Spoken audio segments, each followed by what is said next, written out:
Од приносите добиени кај оризот од годинешната реколта, поголем дел од оризопроизводителите во Кочанско се задоволни. Во прилог на развојот на оризопроизводството се и новите владини мерки за зголемување на субвенциите за единица површина засејана под ориз.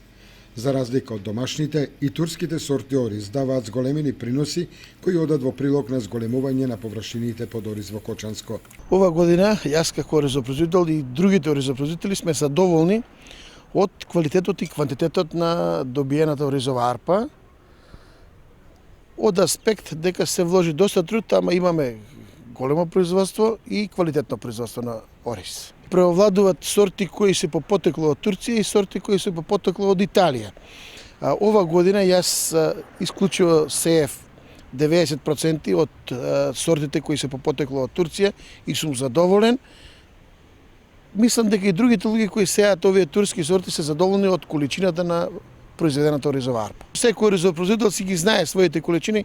Јас мислам дека 700 до 750 килограми од декар или 7,5 тони, 7 до 7,5 тони од хектар имам произведено ова година под ориз. На последната средба со заменик министерот за земјоделство побаравте интервенција во делот на увозот на оризот.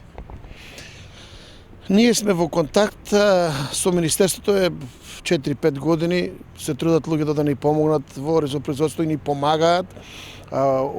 Ова година нема увоз на ориз, мали количини, незнатни количини, тоа е пакован ориз од пола килограм и килограм, кои се некои ароматични сорти.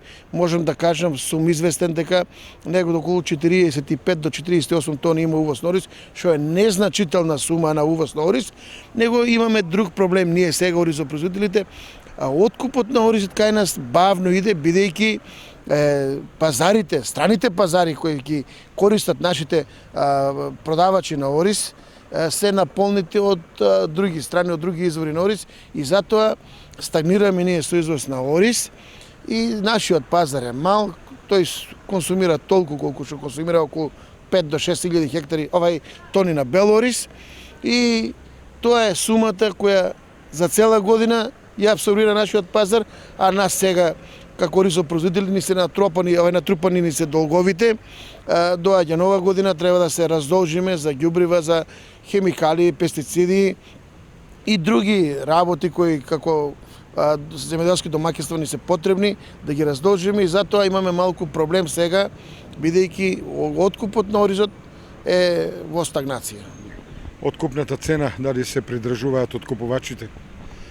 Откупувачите уголвала ние имавме состанок во Министерството, посредник ни беше Министерството, се договоривме за едни суми, за едни цени, белиот ориз да не падне испод 50 денари, а оризовата арпа да не падне испод 25 денари, но бидејќи има голема понуда, на сите луѓе им требаат пари и цената на оризот полека паѓа.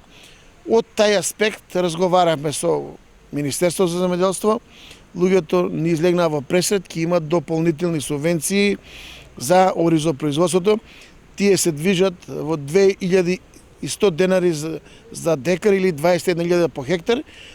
Тие се дополнителни и основни 8.000, значи вкупно за еден хектар ќе имаме субвенција околу 29.000 по хектар. Дали е тоа добро за земјоделците? Во секој случај е многу добро, бидејќи со овие средства ние веќе подмируваме голем дел од нашите обврски кои ни произлегуваат со сидбата на оризот. Водостопанско предпријатие не задолжува за водена доместок, комбањи, жетва, ѓубрива, хемикали и други работи кои ни се потребни за производството на оризот. Земјоделците од Кочанскиот оризопроизводен регион очекуваат да се стабилизира откупот на арпата и белиот ориз од годинашната реколта, за да не се создаваат залихи од ориз по амбарите и магацините.